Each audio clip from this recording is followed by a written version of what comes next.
जीवं जीवं दव्वं जिणवणवसहेण जेणणीदिट्ठं ते विन्दविन्दवन्दं वन्दे तं सर्वदा शिरसा।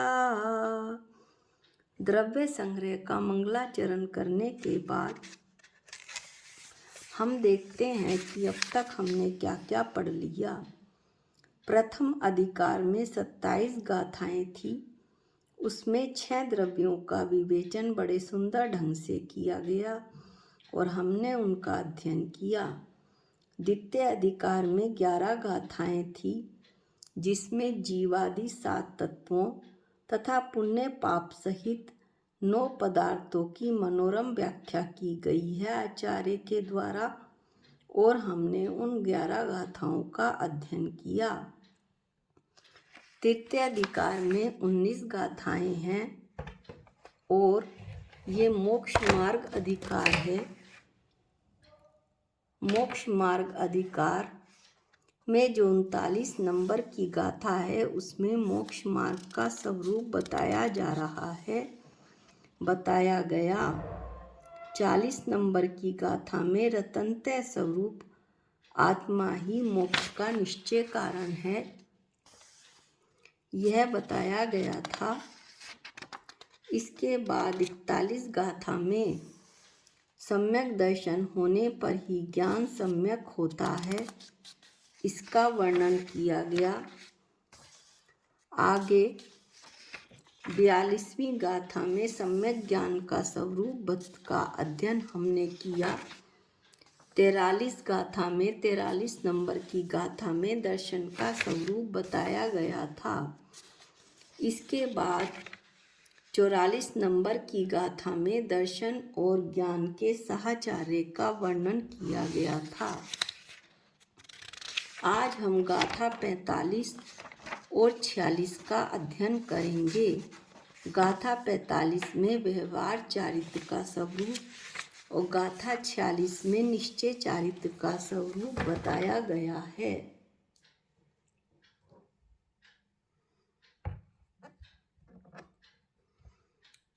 गाथा 45 का पाठ करते हैं।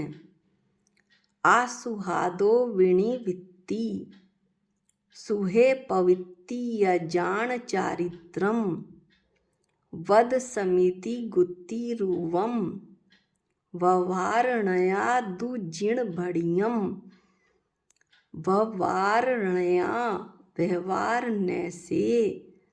आसुहादो विणी वित्ती अशुभ क्रिया से निवृत्ति होने या और सुहे पवित्ति शुभ क्रिया में प्रवृत्ति होने को जिण भणियम जिनेन्द्र देव के द्वारा जिनेन्द्र भगवान के द्वारा कहा हुआ चारित्रम जान चारित्र जानो दु वह चारित्र वद समिति गुप्ति रूपम व्रत समिति और गुप्ती रूप है। अब इसका हम सरल भाषा में थोड़ा विस्तार से वर्णन करते हैं। व्यसन कषाय और पापजनक कार्यों से विरक्त होना, निर्वृत्ति रूप तथा दान पूजा आदि धार्मिक कार्यों में प्रवृत्ति करना प्रवृत्ति रूप व्यवहार चारित्र कहलाता है। यह चारित्र 5 व्रत 5 समिति और 3 गुप्ती के भेद से 13 प्रकार का होता है। यहाँ गाथा 45 से सम्यक चारित्र का वर्णन प्रारंभ हुआ। सम्यक चारित्र 2 प्रकार का है, व्यवहार सम्यक चारित्र और निश्चय सम्यक चारित्र। व्यवहार सम्यक चारित्र क्या होता है, वही इस गाथा में बताया जा रहा है। अशुभ से निवृत्ति होना। निवृत्ति का अर्थ है हट जाना, दूर हो जाना, अशुभ से बच जाना और शुभ में प्रवृत्ति करना। इसी को चारित्र जानो। चारित्र जिसे हम व्यवहार चारित्र कहते हैं वह इसी से शुरू होता है। किससे? अशुभ से बचना और शुभ में प्रवृत्ति होना। यह व्यवहार नय से चारित्र कहलाता है। यह जो व्यवहार चारित्र है वो व्रत, समिति और गुप्ती रूप होता है। अब व्रत का अभिप्राय क्या है? अशुभ से हटना और शुभ में प्रवृत्ति करना ही व्रत है। उदाहरण के लिए हिंसा से बचना, अहिंसा में प्रवृत्ति करना, यह हो गया अशुभ से बचना और शुभ में प्रवृत्ति करना। ऐसे ही झूठ से बचना और सत्य बोलना, अशुभ से शुभ में प्रवृत्ति। किसी की कोई भी वस्तु नहीं उठाना, किसी की वस्तु पर किसी प्रकार का लालच नहीं करना। इस प्रकार शुभ में प्रवृत्ति करना ही चारित्र है और यही व्रत है। ऐसे ही आवश्यकता, जितनी आवश्यकता है उससे अधिक वस्तुओं का संग्रह करना, ये तो है अशुभ। और अशुभ से बचना क्या है? जितना आवश्यक हो उसी से अपना काम चलाना, यह भी चारित्र कहलाता है और चारित्र का रूप व्रत है। मन, वचन, काय की जो बुरी प्रवृत्तियां हैं उनको छोड़ना और जो भी अच्छी क्रियाएं हैं उनमें प्रवृत्ति करना, उनमें लगना, यह चारित्र कहलाता है। यह मन, वचन और काय संबंधी होता है। विचारों से मन का संबंध होता है, वचन का बोलने से संबंध होता है और जो हम शरीर से चेष्टाएं करते हैं उसका काय से संबंध होता है। इन 3 प्रकार की बुरी चीज़ों को हटाना, शुभ में लगना, अच्छे कार्यों में मन, वचन, काय से लगना, यही व्यवहार चारित्र है। यह व्रत रूप ही होता है। जब यह व्यवहार चारित्र अपनी मर्यादा में स्थूल रूप से थोड़ा सा किया जाता है एक देश, तब यह अणुव्रत कहलाता है और जब पूर्ण रूप से किया जाता है तब महाव्रत कहलाता है। इस प्रकार हमने व्रत का अध्ययन किया। अब अगला है समिति। समिति का अभिप्राय है उन्हीं व्रतों की रक्षा करने के लिए जिनका ऊपर वर्णन किया गया। ये समितियां और गुप्तियां होती हैं। 5 समिति और 3 गुप्ती होती हैं। इन 8 को प्रवचन मात्र का भी कहा जाता है। भगवान के प्रवचन में ये 5 समिति और 3 गुप्तियां माता के समान कही गई हैं क्योंकि ये व्रतों की रक्षा करती हैं। 5 व्रत हो गए, 5 समिति हो गई और 3 गुप्तियां। इस प्रकार 13 प्रकार का चारित्र पालना व्यवहार नय से चारित्र कहा गया है।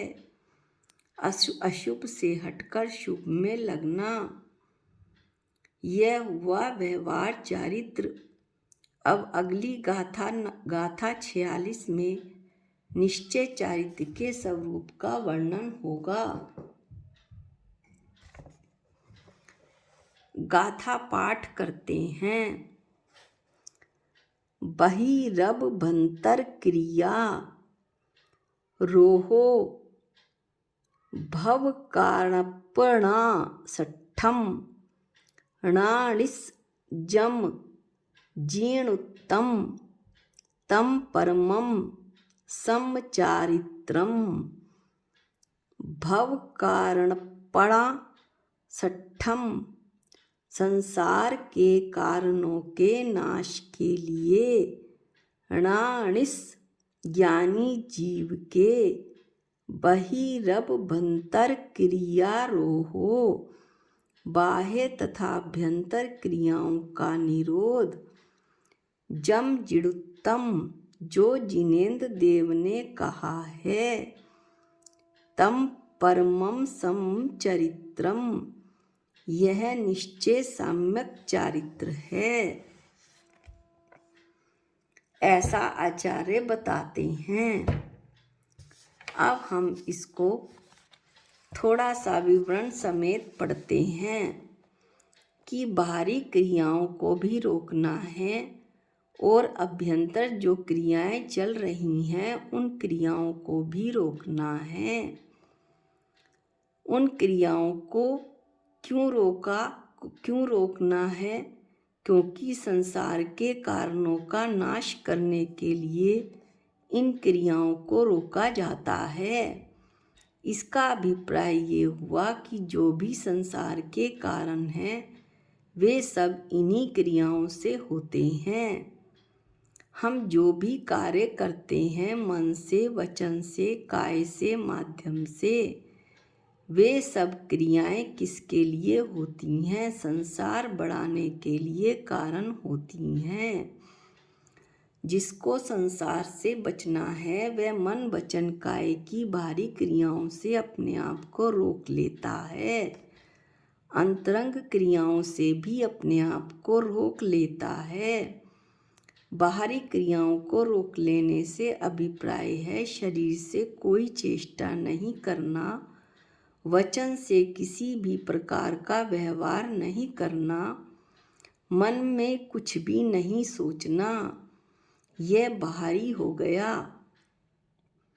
इन बाहरी चेष्टाओं को रोकने के बाद भी भीतरी चेष्टाएं चलती रहती हैं, फिर उनको भी रोका जाता है। जो हमारी चेतना है, उपयोग है, वह उपयोग पुद्गल कर्मों के उदय के कारण उन कर्मों के अनुसार भाव कर जाता है, अर्थात कर्मों के अनुसार परिणमित हो जाता है। इस उपयोग में जो कर्म के कारण भाव उत्पन्न होते रहते हैं उन भावों से भी इस उपयोग को हटाना होता है। मान, माया, लोभ, इच्छाएं सब हमें अंदर ही अंदर कहीं ना कहीं घुमाती रहती हैं। यह जो भीतर का संसार है इसकी भी क्रियाओं का रोकना। जब उपयोग में इस तरह की क्रोध, मान, माया से होने वाली परिणतियां रुक जाती हैं तब वह उपयोग धीरे धीरे संसार के कारणों में किसी भी प्रकार से अपना योगदान नहीं करता, अर्थात हमारा उपयोग पर में नहीं भटकता। उसी के कारण हमारे उपयोग की मलिनता शुद्ध होने लग जाती है। उपयोग क्या? अर्थात चैतन्य आत्मा का जो परिणाम है वह शुद्ध होने लगता है। यही ध्यान की प्रक्रिया है। ध्यान में यही सब करना होता है। मन, वचन, काय को रोकने के लिए ध्यान किया जाता है। अपने उपयोग की जो मलिनता है उसे शुद्ध बनाने के लिए ध्यान किया जाता है। जो लोग मात्र मन तक ही सीमित होते हैं वे केवल मन को ही जानते हैं। चैतन्य उपयोग के विषय में तो वे जानते ही नहीं, वे केवल मन को रोकने को ही ध्यान समझते हैं। इससे भी बढ़कर ध्यान क्या होता है वो नहीं जानते। मन तो रुक जाता है, मन से भी बढ़कर जो उपयोग है, जो चैतन्य आत्मा को जानने का भाव है, वह हमेशा कर्म के कारण मलिनता को प्राप्त होता रहता है। उसको शुद्ध करने का प्रयोजन ही जैन दर्शन में बताया गया है। केवल जैन दर्शन में ही उपयोग को शुद्ध करने का प्रयोजन बताया गया है। अन्य लोग तो केवल सांस को नियंत्रित करते हैं, मन को रोकने की छोटी सी चेष्टा कर लेते हैं और उसे ध्यान समझ लेते हैं। जैन दर्शन में जो ध्यान है उसका उद्देश्य है अपनी आत्मा को शुद्ध बनाना, पवित्र बनाना। आत्मा की पवित्रता के लिए ही ध्यान किया जाता है, चारित्र धारण किया जाता है, बाहरी सब क्रियाओं को रोक लिया जाता है। पहले व्यवहार से समीचीन पालन होता है, सम्यक पालन होता है, उससे पुरानी आदतें छूट जाती हैं। फिर उसके बाद जब वह जीव ध्यान करता है तो बाहरी क्रियाएं रुक जाती हैं और भीतरी क्रियाओं को रोकने के लिए निरंतर पुरुषार्थशील जीव रहता है। वह उस चैतन्य आत्मा के अंदर होने वाला जो परिणमन है उसको ध्यान में देखता है और जो चैतन्य आत्मा में परिणमन होता है उसी में उसको आनंद आता है। जैन दर्शन में ध्यान आत्मा का किया जाता है, आत्मा की शुद्धि के लिए किया जाता है। मन तो कुछ ना कुछ ध्यान करता ही रहता है।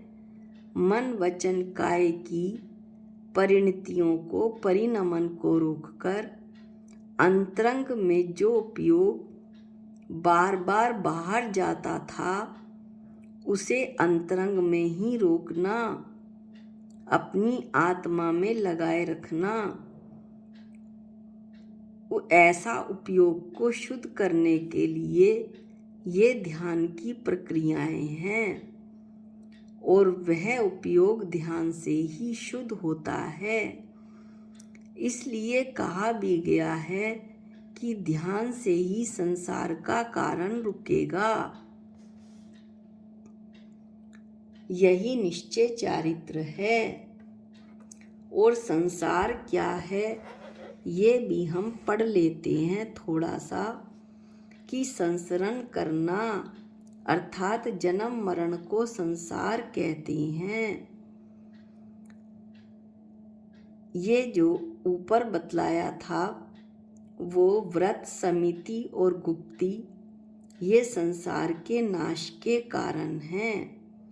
मिथ्यात, अविरति, प्रमाद, कषाय और योग संसार के कारण हैं, जबकि व्रत, समिति और गुप्ती संसार के नाश के कारण हैं। ये बता दिया गया है कि संसार के कारण का नाश करने के लिए ज्ञानी जीव बाह्य और अभ्यंतर क्रियाओं को रोकता है। यही निश्चय चारित्र है। शास्त्रों के अनुसार निश्चय चारित्र 7वें अप्रमत गुण स्थान से प्रारंभ होकर 14वें अयोग केवली तक के गुण स्थान में रहता है। इस प्रकार हमने गाथा 45 और गाथा 46 का अध्ययन किया। अगली गाथा ध्यान अभ्यास की प्रेरणा हम अगले वीडियो में करेंगे। आज के लिए इतना ही। निज निधि निज में बताई ये अनंत उपकार है, इसके लिए जिन वाणी माँ को वंदनानंत बार है, वंदनानंत बार है। सबको जय जिनेंद्र।